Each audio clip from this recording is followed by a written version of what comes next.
Welcome back, True Seeker. Want people to wake up to how the NBA and the world of professional sports uses its black athletes to shame them ritualistically, to paint the perceptions the Zionist media wants the world to have of black males, that they're violent, they're dangerous, etc., etc. On Martin Luther King Jr. Day, on the game shown on television on TNT, it became a big story that after the game there was a confrontation and the police had to be called. You know, between these multi-million-dollar, mostly black male basketball players. And of course all the players involved, black males. Remember, one of the teams involved here was the Los Angeles Clippers, which just a few seasons back was part of the race war propaganda. You had the Jewish owner supposedly making derogatory remarks about the black players on his team. And then part of the story was he had a black girlfriend. Remember who runs the NBA. It is Zionist Jews, the false Jews, the ones that look like this, the ones from the Bible. Revelation says in the end the false Jews will rule. They are the synagogue of Satan. Here's two of them right here, in control of the NBA, in control of the people from the Bible, who are the real Jews, the dark-skinned people. So, the false Jews for MLK Day, they had to do it again. And look at the final score of this game here. 102 to 113. If you're not following my other channel where I upload videos from my cell phone, I talked about how this game went to commercial break 102-113 and not coincidentally on Martin Luther King Jr. Day. This was the game before Rockets and Clippers. We see these numbers all the time in the NBA, 102-113. That's what I was talking about in that video. Then the game that went right after it finished 102-113. Let's start with 102 as a reminder.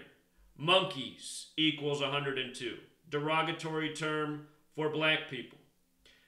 Nigger, 102. Slavery, 102. The Civil War began on the 102nd day of the year. Freddie Gray. Remember the Freddie Gray story? Arrested April 12th, the 102nd day of the year, the same day the Civil War began. Died on April 19th, the same day that the first casualty of the Civil War came in Baltimore, where he died. At halftime, the Rockets, who finished with 102, had 59...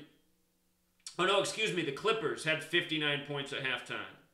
Clippers had 59 against the Rockets, so they got a 59 and a 102 in there. Remember, in Gematria, ape equals 59. Ali equals 59. Muhammad Ali did not change his name. The Zionist Jews who owned his life changed his name by the numbers for the ultimate mockery. Muhammad Ali said he changed his name to get rid of his slave name. Ali equals 59.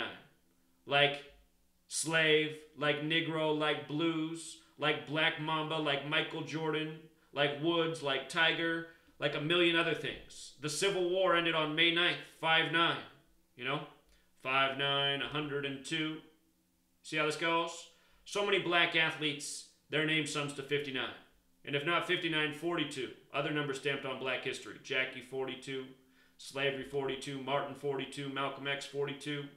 And a million more. On the same day as this game, this racist, crap by the numbers, you get the death of a black musician, Edwin Hawkins, on Martin Luther King Jr. Day, killed by the code.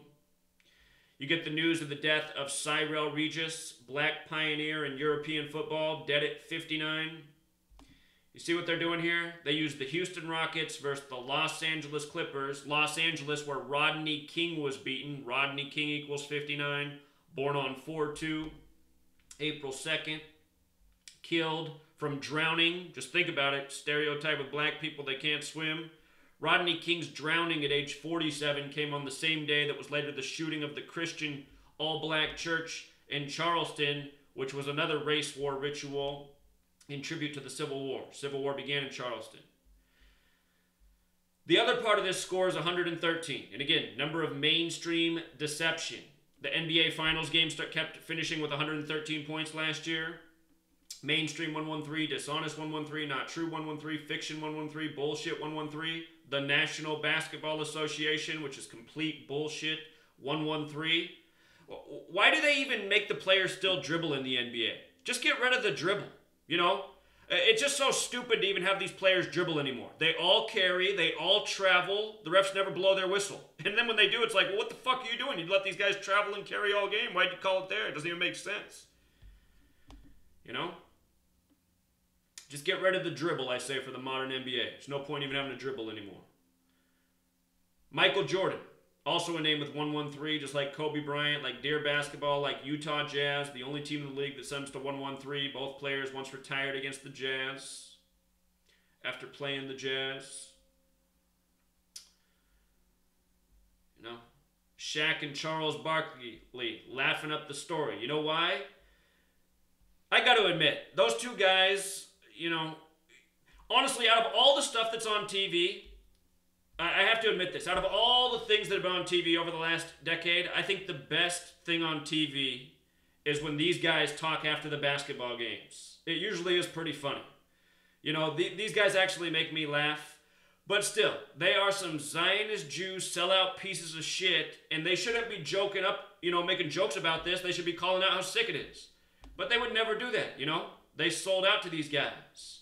These guys would probably put the Vaseline in their ass cracks for these two men right here, you know?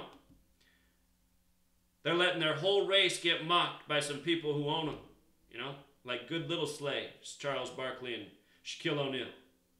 It's funny as both of those guys could eat these guys like bite-sized Snickers, but instead they bend over and pack their ass with Vaseline, you know? So does Ice Cube. Ice Cube should have never made that song. He's been packing his ass with Vaseline ever since. But this is what it is. You know? All these black men selling themselves out, selling out their whole culture, you know? Participating in these stories, off-season, beating their girlfriends, you know, abusing women. It's all propaganda. That's what the multi-million-dollar contract calls for. The Zionist Jews only run these leagues and pay these puppets the way they do so they can use them in the way they do. It's all about painting the public perception. Always put that propaganda out there. The black male's a threat. Black males are bad.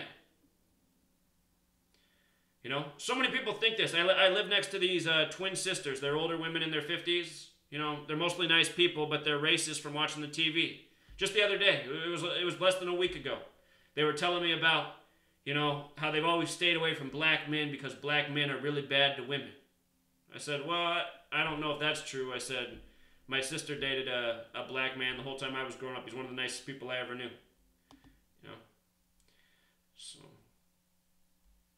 most people don't even know anything in this society. That's true about America. Almost no one knows anything about anything. They just know what they've been programmed through the TV. Most people have never even lived a life. They've just been in fear their whole time. Worked, gone to school, had a job.